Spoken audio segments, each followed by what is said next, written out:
Good morning.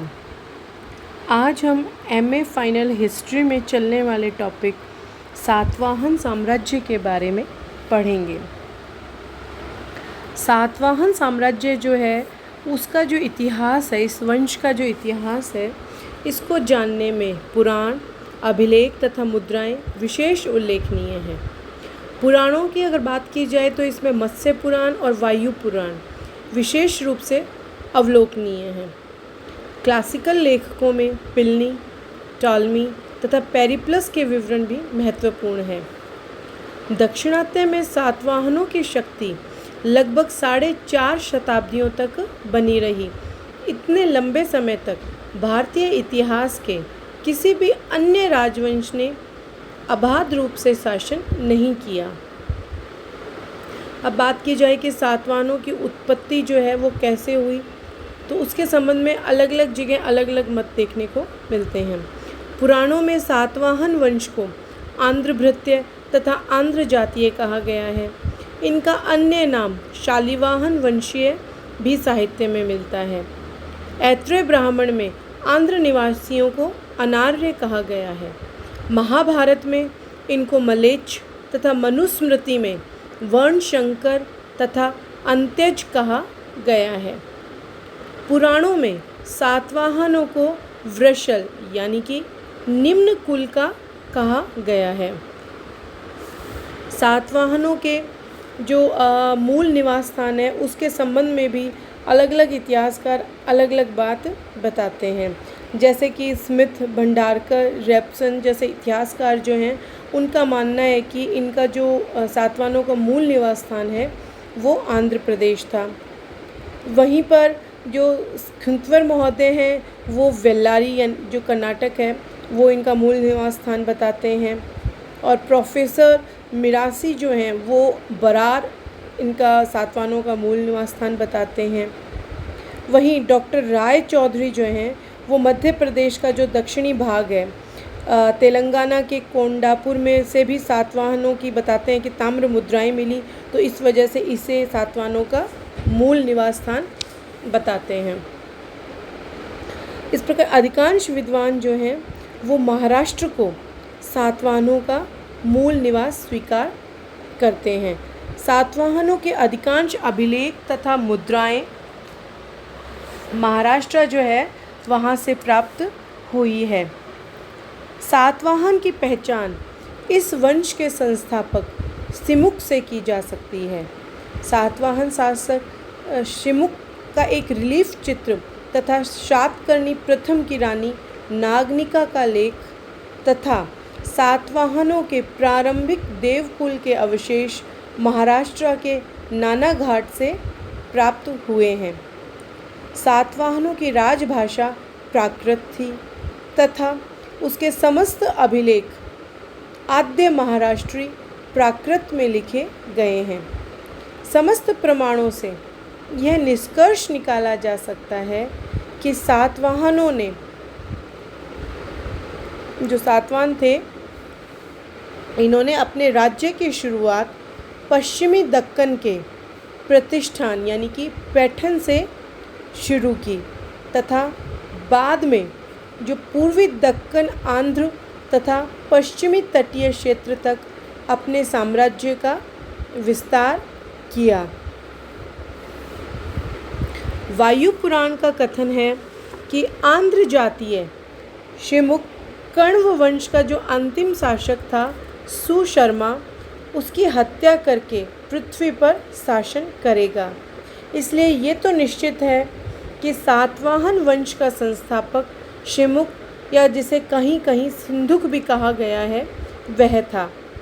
राजा शिमुक सातवाहन का उल्लेख नाना घाट अभिलेख जो है उसमें मिलता है। शिमुक की ताम्र और पोटीन की मुद्राएं कोटलिंगल से प्राप्त हुई हैं। मत्स्य पुराण जो है उसमें सातवाहन राजाओं की कुल संख्या 30 दी हुई है, जिन्होंने कि 460 वर्षों तक शासन किया, जो कि सबसे लंबी सूची और कालक्रम है। जबकि वायु पुराण में 17 राजाओं की सूची उपलब्ध है। जिन्होंने कि 300 वर्षों तक शासन किया। पुरालिपि शास्त्र, मुद्रा तत्व तथा उत्खनित प्राचीन वस्तु सभी साक्ष्यों के आधार पर सातवाहन वंश का प्राचीनतम अस्तित्व प्रथम शताब्दी ईसा पूर्व के मध्य या यूं कहें कि उत्तरार्ध में निश्चित किया जा सकता है। शिमुक का राज्यकाल इन्हीं साक्ष्यों को मद्देनज़र रखते हुए 60 ईसा पूर्व से लेकर 37 ईसा पूर्व निश्चित किया गया है। शिमुक के बाद में उसका छोटा भाई कृष्ण जो है वो शासक बना, क्योंकि शिमुक का पुत्र जो था सातकिन जो था वो अवयस्क था। नासिक गुहालेख में कृष्ण का उल्लेख मिलता है। सातवाहन वंश का तीसरा शासक श्री शातकर्णी हुआ, जो कि इस वंश का सर्वप्रथम पराक्रमी शासक था। इसे शातकिन प्रथम भी कहा जाता है। शातकिन प्रथम जो है इसके बारे में बताया जाता है कि इसने अंगीय कुल के महारथी तृणकीरों की पुत्री नायानिका या जिसे नागनिका भी कहा जाता है उससे विवाह किया और इस वैवाहिक संबंध से उसके राजनीतिक प्रभाव का विस्तार हुआ। शातकिन प्रथम की रानी नागनिका के द्वारा अपने पति की मृत्यु के बाद अपने पुत्र वेदश्री के शासनकाल में नानाघाट अभिलेख, जो कि महाराष्ट्र में पुणे में है, उत्कीर्ण करवाया गया। ये जो अभिलेख है ये प्राकृत भाषा और ब्रह्मी लिपि में है। इस अभिलेख की जो पार्श्ववीथिका है उसमें 8 मानवकार छवि चित्रों की एक दीर्घा है, जिसमें कि शिमुक, नागनिका, सातकिन प्रथम तथा 3 अन्य जो राजकुमार हैं, सातवाहन राजकुमार हैं, उनके छवि चित्र जो हैं वो प्रमुख रूप से देखने को मिलते हैं। नानाघाट अभिलेख में नागनिका के द्वारा 18 यज्ञों के आयोजन जो है उसका भी उल्लेख मिलता है, जिनमें से 2 अश्वमेघ तथा 1 राजसूय यज्ञ का आयोजन शातकिन प्रथम ने किया था। इसमें सातकर्णी प्रथम को वीर, शूर, दक्षिणापति कहा गया है। नानाघाट अभिलेख प्राचीन भारतीय इतिहास में भूमिदान का उल्लेख करने वाला प्रथम अभिलेख है। जुन्नार से प्राप्त एक रजत मुद्रा जो है उस पर शातकिन प्रथम और नागनिका का नाम मिलता है। इस प्रकार कहा जा सकता है कि नागनिका अपने काल की एक अति संपन्न तथा अत्यंत सम्माननीय शाही महिला थी। शातकिन प्रथम ने पश्चिमी मालव, अनूप तथा विदर्भ प्रदेशों की विजय की। पश्चिमी मालवा से श्री सात यानी कि शातकर्णी प्रथम नामक मालव शैली की गोल मुद्राएं भी प्राप्त हुई हैं। इसी प्रकार पूर्वी मालवा में स्थित सांची स्तूप के दक्षिणी तोरण द्वार अभिलेख में शातकिन प्रथम का उल्लेख मिलता है। इस लेख को कारीगरों के जो प्रधान वशिष्ठी पुत्र आनंद ने खुदवाया था, जो कि पूर्वी मालवा पर भी उसके अधिकार की पुष्टि करता है।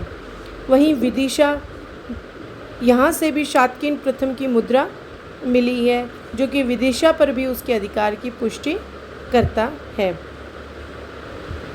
कलिंग राजा खारवेल जो थे वो शातकिन प्रथम के समकालीन थे।